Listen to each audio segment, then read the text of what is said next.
Thanks, Mark. A package of bills has recently garnered general praise for its intention to streamline how the state handles probation, but the Attorney General's office warned that they will challenge the provisions if passed. As part of this proposed legislation, the state Superior Court would set up a diversion program where judges could, if a defendant qualified, craft a community service or treatment sentence instead of prison.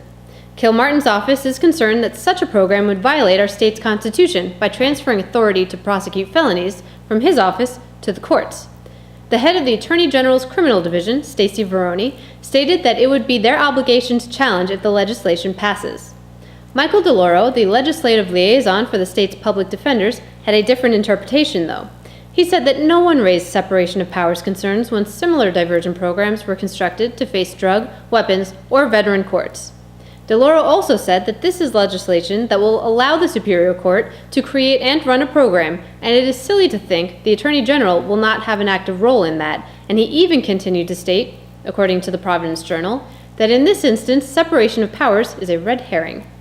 In this legislation, defendants will be evaluated before they are arraigned and before they go on probation to ensure no one truly dangerous slips through the cracks, and this way, treatment can be better determined for those who need it. The Rhode Island Coalition Against Domestic Violence agrees with the legislation, saying that states where similar screening policies have been adopted have seen the number of domestic homicides sharply drop. Now, the Attorney General's office concedes that prosecutors would much prefer to have non-prison alternatives, and I'm sure our state budget would prefer that too. But Veroni argues that this legislation will accomplish little because it does not account for the funding of facilities and programs to which the defendants could be diverted.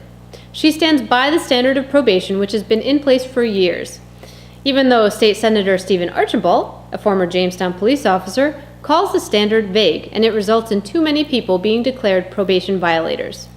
Maybe he's trying to try something new, Attorney General Kilmartin. Potentially reduce prison population, provide treatment that's going to prevent recidivism much better than incarceration, and maybe even save the taxpayers some money. What's unconstitutional about that? Mark?